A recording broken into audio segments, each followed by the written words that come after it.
Minister, if I'm not mistaken, it was our colleague Malu Gaspar today in the newspaper O Globo, who commented that after Brazil, the United States is already targeting Colombia and Mexico, which are other very important countries in Latin America, obviously important Latin American economies and governed by the left. The idea seems to be that President Trump would be using not only tariffs, but also instruments like the Magnitsky to recreate the Monroe Doctrine in the 21st century.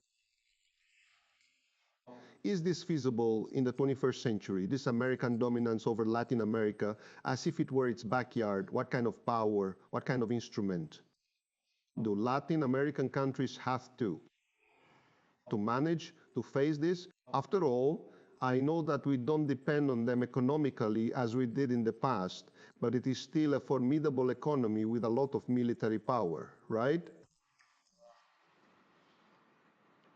Well, I would say that there are several ways to diversify our important markets. These same tariffs, if they had been applied 25 years ago, I was a minister, even before President Lula. But with President Lula, and later, if they were applied 25 years ago, they would have caused a lot of damage in Brazil.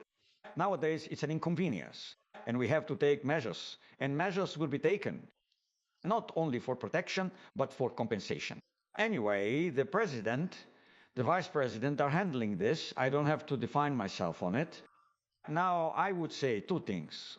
Diversification of markets, continuing this diversification, and strengthening South American and Latin American integration. I don't think that's easy today because the far right has not only advanced in Brazil, it has also advanced in other countries. But what do you say specifically regarding Colombia and Mexico?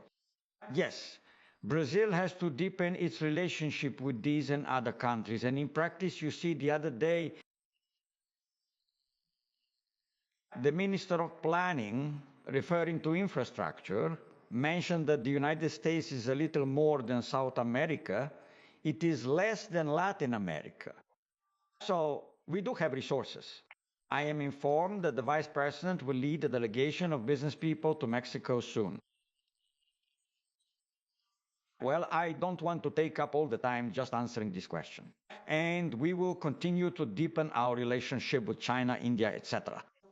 But do you see what Pedro is talking about, this attempt to reenact to some extent what American geopolitical power was in the region at the time, especially in the 60s and 70s? Before. I think so. This is implicit and has been made explicit several times. I wouldn't remember right now to cite a specific author, but this interpretation of the Monroe Doctrine and of Latin America and the Caribbean, but especially Latin America as their backyard, exists in the minds of North American strategists. And we are not, as Paulo Nogueira Batista says, anyone's backyard. But in order not to be anyone's backyard, we have to diversify our partners because the era of self-sufficiency and absolute protectionism no longer exists. So diversification is the new name for independence.